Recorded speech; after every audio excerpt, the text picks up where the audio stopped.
Welcome to the Vashon Heritage Museum History Talk for the month of July, presented both in person and on Zoom.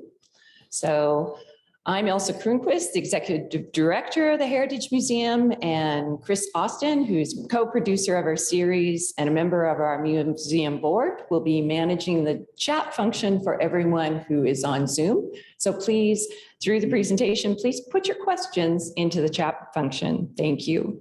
On behalf of the Heritage Museum Board, welcome to tonight's panel presentation on Vashon's Soapbox Derby.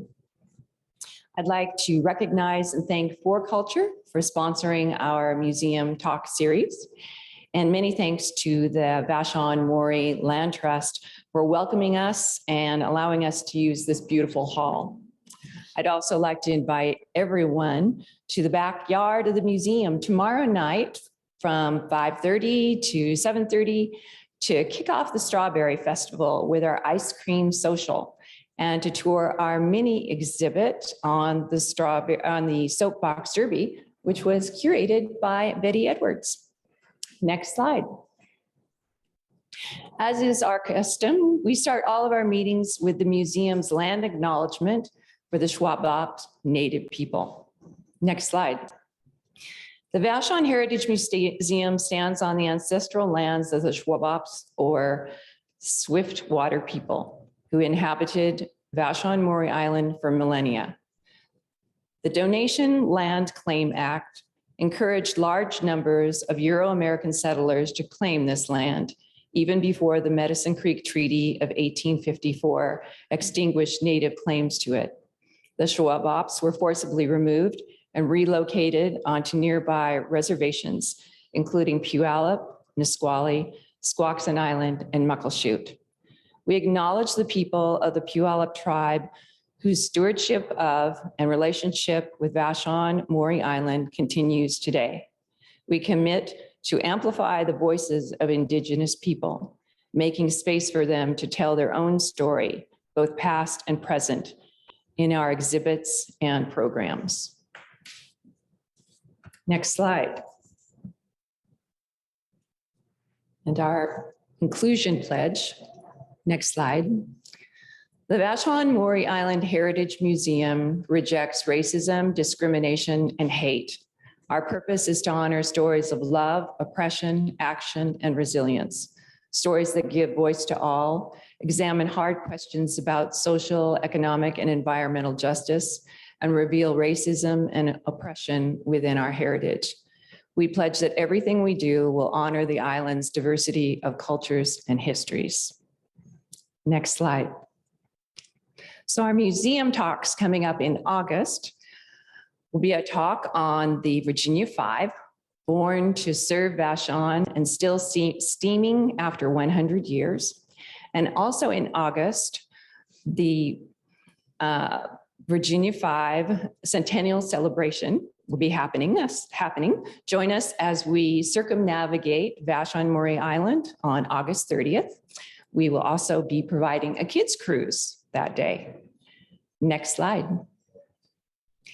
Tonight's presentation is Vashon's Soapbox Derby, a panel presentation with Betty Edwards, who is one of the instigators or founders of the Vashon Soapbox Derby, and the dads, Sky Hansen, Dennis Davidson, and then the racers, Michelle Bennett Nakaya, Jason Burby, Ben Davidson, who couldn't be here this evening, and Ed Davidson. Welcome. Thank you. Okay, well, welcome to Memory Lane. This is our memory and the way we remember it. And I'm sure that there will be other people who remember things differently, but I just want to lead you into a little bit of what Soapbox Derby is. If you have never been down 115th, I encourage you to go take a walk, a bicycle ride, or a drive down. And this is the hill that these kids race down. And thank gosh, they're still living and alive with us, because this young lady crashed. Michelle crashed. And we had a few of those crashes along the way. So just enjoy. And as we said, it was been said that the museum will have more demonstrations and things going on inside. So stop by till the end of August and take a peek. And maybe you can add some notes to a book to give us some more information if you remember things differently than we do. So I think that we're going to start with the view behind me, which is of the actual hill. Bless Dennis Davidson and his family, because they had these films. So here we go. There's the start. They're off and going. Okay, the red car is the, it's the, what is it? The real estate, national real estate. International. International real estate. And then it, so we built this car. Believe it or not, that car, it took about one piece of plywood, maybe 1.5. And then we got the wheels were given to us, everybody rode on the same wheels and axles at the time. And then we had a weight requirement, and it varied with the age of the drivers. So the first year, 1980, was oh yeah, you can comment on any of these if you want to. Awesome. But well, the one that just went by was my stepdaughter's car, the Pony Express, and there were awards given for the best representation. So that car looked exactly like the Pony Express truck. So there were different categories for, just besides the main one was the silver dollars, where it's 25 silver dollars in a red little house bag. And then there were ones for the most decorated, which I think the Burby family won a couple of times. And then there was the ones like for Pony Express. okay, this is all the cousins came to this year, and this was 1980, I believe, and maybe it was 81. That looks like a little different cut in the car. We actually modified the car the second year. Lots of modifications took place. Mm-hmm. There's the awards at the end. That's Dan Snyder doing the presentations at the end of the hill, in which they got their silver dollars, and winter shirts, which we have one in the museum. And that year, Ben and Ed had a face-off. They were first and second, and had to race themselves down the hill. And so they won. Ed won first just by a nose. Little family competition there, huh? Yeah. There's more of the cousins, and there's Ed, and there's Aaron. Another soapbox derby car by the Burbys representing the little house. And in the beginning, in the parade, there was smoke coming out of the chimney, which was really quite fun. Next. Okay, speaking of parades, 76 trombones. Yes, they walked in the parade, sometimes with their parents, sometimes with their friends. This I love. This is Shelley Sun Center and Lorraine Kimmel walking dressed as soapboxes. So we had to have a little humor in all of this. So the parade was on Saturday, the race was on Sunday. Next. There they are. So those three cars right there are actually our cars, the blue one, the white one, and the red one behind that, which are my three kids. So this must have been 83 or so, probably. Yeah, these are not in order necessarily, guys. They're just the way we got them. And somebody pointed out, you'll notice that the parade is going the opposite direction. The reason it got changed is it's a little harder. It's a little more uphill. This is the start of the ramps. The first very race we ran was on the ground. This is how they started. Somebody holding them, somebody releasing them. Next, year one. Year two, we moved it a little further down the hill, built a small ramp. I think that kind of scared a few kids, but it was great. How did they release that? Was it a rope release, you guys? Yep. Yeah, okay. Next. This is the final ramp. That is me on the left there in the Shady Lady car. And as you see, as it went on, I think the dads wanted us to go faster and wanted it to be a bit more dangerous. So it just kept getting steeper and steeper and steeper. And this one in particular had a little gap in the bottom there that I remember wondering if it was gonna hold, but you would come out of that pretty quick compared to the flat start in the early years. Yeah. I think they were getting more aggressive, and I think we had your safety concern, but I don't know, sometimes Well, I wonder. I'm wearing a biking helmet in this one, which when we started out, I was wearing a football helmet. So the safety definitely increased. Mhm. Yes. Next. Okay, this is the video Yeah. of the crash. Okay, the right car, watch the right car. Oh, yeah, that- Grimace.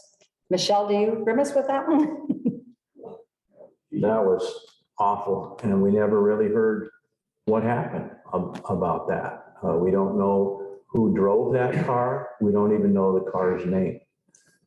But obviously, nothing major, as we will see and talk about Michelle's flip. Oh. That is my younger son, Ben, driving the pharmacy car right down next to that. Okay, Michelle, your turn. So it was definitely a dangerous situation. Now, as a mom of three, you people are crazy for putting your kids in those things, but whatever. Yeah, I am not a brave soul. I did this solely for my dad. I was trying to make him proud. I wanted to get Mike and Cindy's bake shop out there. But yeah, the first year I did fine. I was started on the ground, as you saw in that first one. And I think I did well in my first round and got to be pushed up the hill and do another round. But second year here, I was your flipper girl. I got to go completely flip. The story that I heard is that the boy next to me, who was also last name Bennett, ironically, and I didn't know there was two Bennetts on the island, so it was weird. His helmet was a little too big, fell down over his eyes, and he wobbled and came into my lane, and we connected wheels, and I went up and over, and I flew out and then hit the ground, coming down on shoulder, face, and head. I had one of my dad's friend's motorcycle helmets on, and it had a duckbill on it that they could not pry off the night before. And so what happened is that duckbill hit first, came down, gouged my nose, massive deviated septum, flew off into the bushes, and then that's how I then landed. So yeah, here still to talk about it. So a different, yeah. A bent in the nose. Yeah, my last name is Bennett, so yes, we bent it that day. That's all there is to it.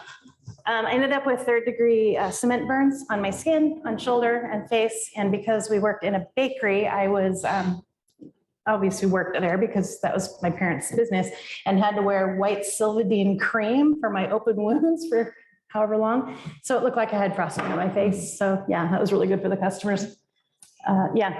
And Michelle, to verify, that is a neck brace, correct? Yeah, I do remember the race. I was definitely out.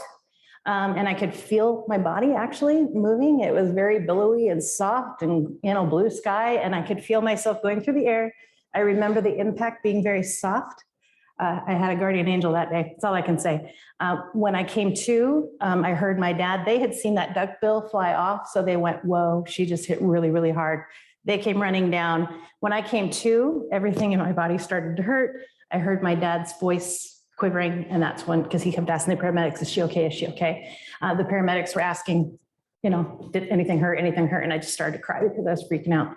So I definitely walked away with a concussion, but they didn't know what to do with those back then. Massive deviated septum with a bent nose for the rest of my life. So there you go. Here to still tell about it though. And she stayed to watch the rest of the race. Yeah. And then threw up all the way home because the concussion was in it. But whatever. Okay, next slide. That's a front taker. Okay, we booked the race as mother, father, son, daughter. And this is Sonam Miller from Sound Food, and his moms built the car with him. And they were quite carpenters. And I love the setting with the candelabras on the back. Sonam raced for several years. So it was really fun. And we did a little replay a few years ago at the Little House, and he still had his car then. Girl Power, long before Girl Power was really mentioned, but that was the Robinson Furniture car, which is really fun, hot pink. And as I said, there were 27 cars and 31 racers. So again, you can see the sisters both raced this car. Next. Beachcomber. Okay, the best representation of a business. Totally covered with beachcombers. I love it. You can see the outside steering effect. Very interesting. Next. And this was the malt shop. Okay, I love this ice cream car. This car, I'm not sure how safe it was, but she never crashed. And that's Hallie, and still has a smile on her face today. Bugsy's. You'll see several cars from Bugsy's through the years of representation, and driven by several different people as they moved along. I love the hot red and the little ladybug on the front of it. Next. Of course, a pity pat to my heart. This is Aaron Burby, and there's the smokestack I talked about with the smoke coming out. And yes, he did get a best representation of business for that car. Shady lady. This is me in one of the many variations that I raced. I think this was the first year. You can see there's a steering wheel in there, which was for aesthetics only. I steered with my feet in this one. My dad was the football coach at the high school at the time, so that's where the helmet came from. And I believe I was 8 or 9 in that picture, which I still can't believe our parents sent us racing in these things at that age. The car wasn't particularly fast, but my mom was really proud of the strawberry she put on it.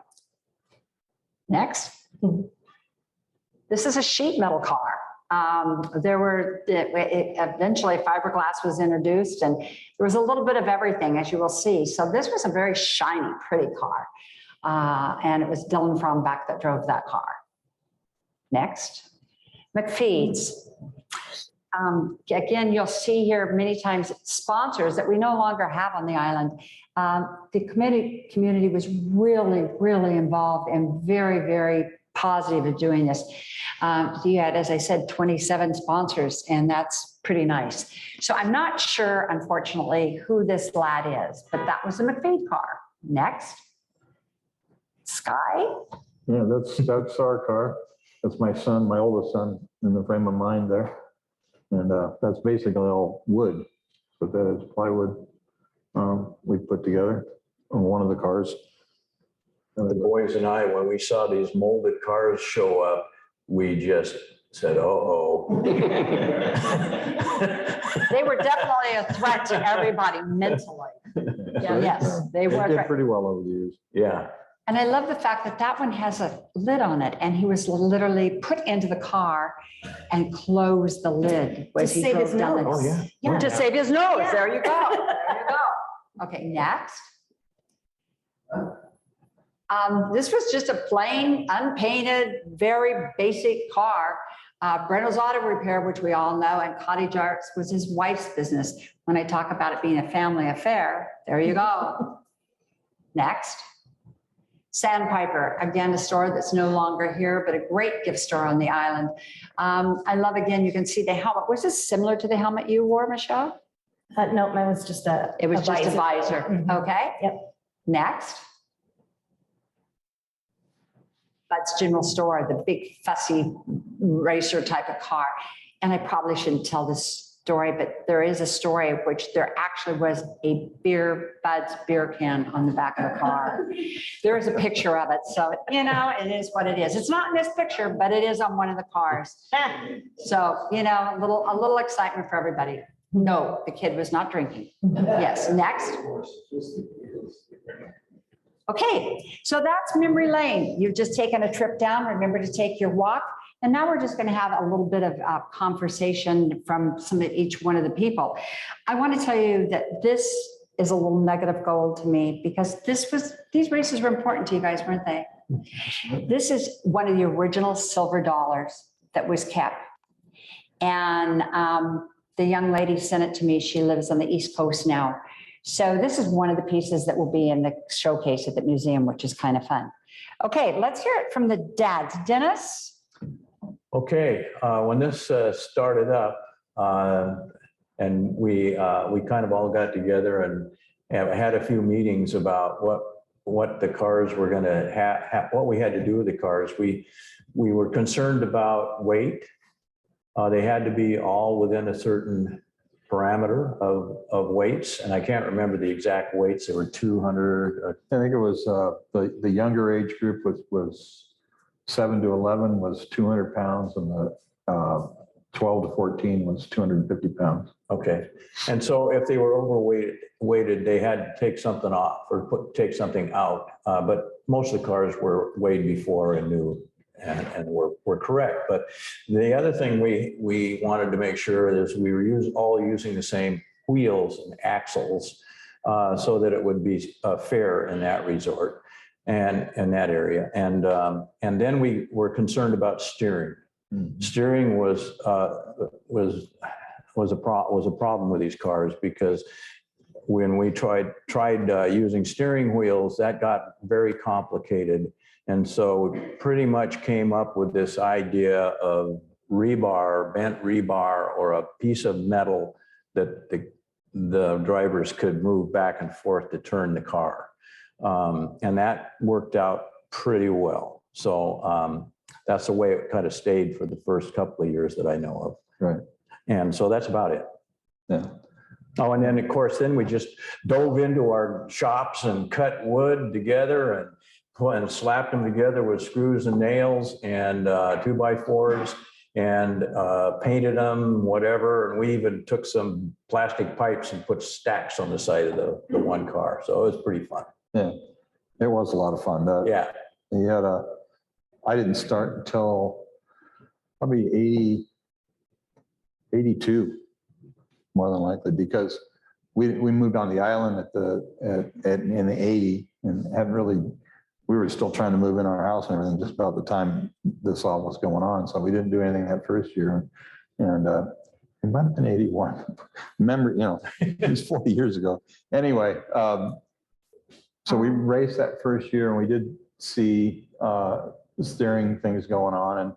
And basically we had made our steering with a more that acts like a car does. The steerings are on one axle rather than coming back and forth, because a lot of kids were oversteering on stuff. So, and then in that first year that we did that, we got a lot of comments and try to standardize things, and we're thinking about safety and the things that had happened. So I made castings where I worked. So we made castings for the front wheels so everybody could have a more normal steering thing, and it wouldn't trying to keep, and we could limit it so that it wouldn't oversteer like the kids did. And that worked out pretty well. They slowed down the oversteering on it and everything else. It didn't eliminate it, because you could still do it. There's a lot of weight moving down that hill when they're doing that. And I did notice about a week ago, I talked to my daughter and I said, because I never thought about this. We were going to this and it sounds like a great idea. And, I'm going 100 miles an hour in one direction and not really thinking too much about other things that maybe I probably at the time should have. But I asked Julie, my daughter, about what she thought when she was on that bigger ramp there, facing down like that and looking down that hill, I said, what do you think? I said, what the heck did my dad get me into here? I said, this is crazy, but she did say she'd do it again, because we got 3 kids that were all racing at the same time, and they're very competitive, so she kind of got past that part and did it just because she did beat her brother one year in one of the cars. So that made, she still talks about it to this day about that. So I should interject here so that so you understand that we took the idea to the Vashon Business Association. And so the sponsors were responsible for providing the wheels and the axles. And then bless Sky, he came in and he started making the axles for us. And so they were all standard, which made our life much, much safer by all. There's no question about that type of thing. So, and then the kids were allowed to do anything they wanted to fit into those categories, to paint them, to make them out of whatever. As she said, there were no other stipulations. And you can see there's a large book with about 186 pictures in it. And it shows all the different styles. You only saw a few here, but some of them you'll look at and go, oh my gosh. Okay, Michelle, let's talk to the kids about how you felt being in those cars. Yeah. So the weight category, I at that time came in underweight, which is kind of ironic, but so my dad had to take plate weights from his barbell set and put them down in my feet so I would make the proper weight category. So that was kind of interesting. So that was the year I crashed. And so when I flipped and crashed, those were all over my legs. So that was really cute. So, yeah. So the next year, the weights had to be, when they were at the post office, we weighed in, this is important. We were allowed to weigh in at the US Post Office on their scales. And if they qualified and they were overweight, they had to eliminate, cut out. There were people in the parking lot cutting the saws to take plywood off of the car because they had to be in that category. And the weights then were said they would be locked in, no floating weights of any nature. So we did try as we went along. We added more bales of straw also down along the way. I helped make it way safer for everybody. But, hey, Mr. Burby? Yeah, what I remember is the time spent with my dad, like us trying to figure it out. And Dennis, the Davidsons helped us out quite a bit because we are not terribly mechanical in the Burby household. And I remember going out, we would go out and do test runs. So we would load the car up. And again, I was 8 or 9 years old. We'd load the car up in the back of the truck and go find some random road on Vashon that for sure was not closed down. And the thought of putting like a little kid in one of these cars in an open road and testing it out. And we couldn't, the first year, the whole thing was very much trial and error. And we couldn't get the steering to work. And I remember we were out kind of testing it out. And we ended up having a 2x4 going across with a single bolt going down through the middle. And the idea eventually was I was going to use my feet to push, if I wanted to go left, use my foot to push the 2x4 forward on the right side and to do the other way. And this was, again, before they had any steering standards whatsoever. And I remember going out on these tests with my dad, and I would have to climb down in the front of the car with a little wrench. And he'd say, I think does it seem too tight or too loose? And I'd loosen it up and we'd go try it again. And it was just trial and error again and again and again. But it was super fun. It was for my mom's business. So it ended up being really a family kind of adventure with it, where we decorated each year. And my dad, as I said, was the football coach at the time. So we've had, I think I wore shoulder pads in it and would wear football gear in it as we were testing it out to have the most current safety precautions available. And then as the years went on, it became more standard. And I think it felt scary and exciting to me the entire time. I'm super competitive. I've always been really competitive. So the idea of being able to get in there and Ed and I were talking about it earlier, we couldn't look anything up on Google or figure out how to do it, but someone figured out if you did this with your body out on starting gate, you could get going faster. And in those early years, that was super important because you would just start and you would start rolling slowly and then you'd go to the speed of death, whatever that is, eventually at the bottom, but you would start kind of pumping the car. But I remember all the trial and error. I remember building it, trying to figure it out with my dad, Dennis helping us out to try to make it more safe. And then each year, new things would come into play. And eventually Ed had a really fast car. And eventually he aged out of the sport at the ripe old age of somewhere between 12 and 14. And I was able to take his car. And that's when my career really took off and I excelled. And any pictures you see are completely from Dennis's building of the vehicle, but it was just super fun. It ended up being a family thing. And with the pictures, you think about like one event on one afternoon or one morning, but it was months and months and months. And even across the kids talking and competing with my brother or the Davidsons or the Hanson kids and everyone else, it was just super fun. And it was something that seemed to go all year long. But I can't possibly imagine putting any of my 3 kids in what we raced in with the lack of safety that we had. But I'm so glad I did it. It was a lot of fun. Okay, Eddie. Yeah. I love Eddie. He's still my Eddie. It's my race name. Yeah, a lot of good memories of the Soapbox Derby. I remember, like we talked about, building the cars out in the garage with the Burbies. I remember my dad and your dad out there with beers and screwdrivers and hammers and nails and long hours, late nights, and putting these cars together and going and testing them out and going and weighing them in, all the different stages, the excitement, the walking them down the parade on Saturday, a lot of pride, we were joking, we were a bunch of Navi Need studs out there walking down the parade. And and then the race day, a lot of excitement, obviously, and the speed, the fun. In the early years, I think the first year there was quite a few casualties. We've seen some of the videos. Back in the early day, or in the first iterations, there was just ropes on a lot of these axles. So, the kids are just pull these things back and forth. Well, if they dropped one, you lose all control and you just kiss your ass goodbye pretty much at that point. There was several that rolled. There was several that went into the ditches. I remember one car in particular went off the road into the ditch, hit the culvert in a driveway head on.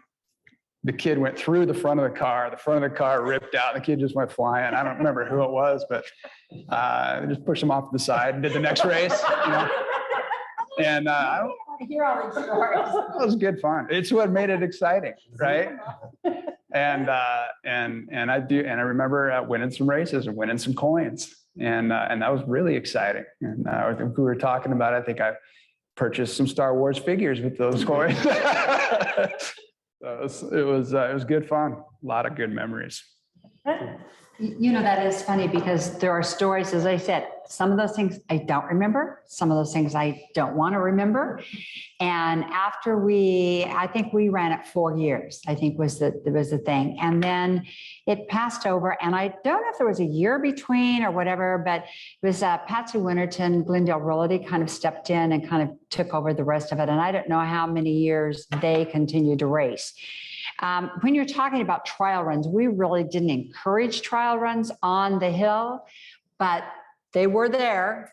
And the Bianchis, their son lost 4 teeth, I believe. Yes. Mhm. But Michael also had been playing baseball a couple of weeks before and lost the 4 teeth and everything was fine. And then had a second dentist bill because he was out practicing, not on the Soapbox Derby Hill, but did take out 4 teeth again. So yes, we injured a spectator, with a broken leg type thing. And there were some things like that, but we kind of just went over the top of it. And look at what these kids do now. They're laughing about it. They're loving it. They had a good time.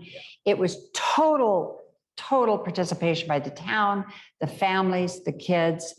So, thank you, Vashon Heritage Museum, for giving us this time to let us remember a few things. And as I said, there's people we don't know, so we'd love to have you stop by in the next few weeks and take a look at what's there. And if you know some of the kids' names, put it on. And if your picture's in there and you'd like to have it, also make a note and I'll be sure I get it back to you. Okay? Elsa? Thank you, Betty. I'm wondering if there's any questions from the audience or any questions on our chat. Well, questions in the chat, but I'd be interested, what led to its demise? When I was a little girl, probably 9 years old, I was the one who first said, they ran original Soapbox Derby sanctioned down our hill. And I said, let's do it. Well, we did, but we didn't know what we were doing. And we learned the hard way. And so I think after we kind of flipped a few kids and stuff, I think it was kind of like, let's take a breather. Plus, I was owner of the little house and we had opened the malt shop and our plates were pretty full. And I think we just needed to let somebody else step in and take the position. So, and then, as I said, I think it was basically Glendale Realty that came up with moving it forward. And I think they ran it for several years. Yeah, I took over for 2 or 3 years, right? We were the last ones to do it. Okay, yeah. What year was it? I was trying to figure that out. I'm thinking close to 90. That's Oh, really? So it lasted that? I didn't realize Yeah. it lasted that long. I thought. Well, the impressive thing, there were changes, but I want you to know that there are still 2, thanks to Sky Hansen, cars in the museum to look at. And I believe there's a 3rd one on the island, but I didn't get that one. That's So, one in my brother. Yeah. do you? Do you have Oh. a full one? Okay. Betty, I'd like to have each one of you just tell me what's the most memorable thing about the Soapbox Derby to you? Just one thing from each of the panels. I loved weigh-in. I loved the post office weigh-in and the parade. Ed? We mentioned it before, but those dang Hanson cars, when those showed up, their fancy curves, it was like that memory stuck out. I was like, those were the cars again. They were fast. And I remember they won most of the races, but I managed to beat them once. And that was probably my greatest memory. Beating the Hanson car. Yeah, I think for me, it would be getting the few times I placed and got the bag of silver dollars, or just the spending time with my dad, like us problem solving and figuring out how we were going to do it, what we could do faster, and kind of that time with my dad. Kind of feel there should have been a boo-boo prize, but I never saw a silver dollar. You know, it almost felt like a little bit of like a Rudy story. You know, here I was trying to make my dad proud, and I did in my own way. I did it. You know, it was one of those things. I was scared to death doing that. I was scared on the ground, more scared on the ramp. That ramp, I remember my aunt standing next to me, just, you can do this. You can do this. It's all right. So I think getting over a fear like that, doing it for my dad, and I made him proud, even if I didn't win. Good girl. Okay, what I remember was just doing the whole thing, you know, building, finding out what you have to do, build it with your sons and go through it. But one thing that I forgot to mention is there was snake oil involved. We had special oils that we used in those wheels and axles. Every time the car went down, it got re-oiled, and I can't remember even what it was, but we used it, and I think that, and we had even a more special one the year that we beat these guys. We had a new one. Maybe it was AMSOIL. I can't remember if they were out there yet, but anyway, oil was the thing. Oil was the Yeah. I would say the best time we had was making the cars with my kids. You know, between just the time, we took quite a bit of time doing it, and we had a lot of fun, and they learned a lot about making stuff and just visualizing things and just, you know, run wild with your imagination, you know. And so that was the best time for me. So, Are those the answers you wanted to hear, Mr. Chris? Yes, thank you. Mhm. Was there an official event that caused the name to go from Soapbox to Derby Dance? Is that a legal thing, or is that just we aren't Soapbox? Don't know. I have no idea on that. We just called it Soapbox Derby. You know, we just booked it. I don't know. I have no recollection of that. That's my reason. I saw some t-shirts and one of the pictures the Derby Dash. of the Derby Dash. Yeah, I don't know. I don't know whether somebody must have said that. So that sounds good. Yeah. Started, Yeah. you know. And maybe we had to legally stay away from Soapbox Derby. Maybe there was and that could have come up when we were making plans. I don't know. I don't know. Sorry. I know we kind of looked at the size of the wheels and things for that, and it might have been just a legal thing. I don't know, but we always refer to it as Soapbox Derby, Derby Dash. Yeah. And yes, the t-shirts do say Derby Dash on them. Yeah.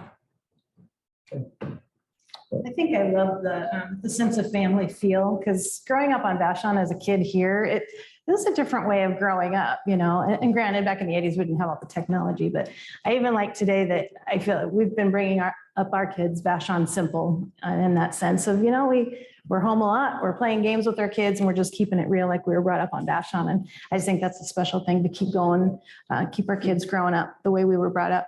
So. We have a question from the chat.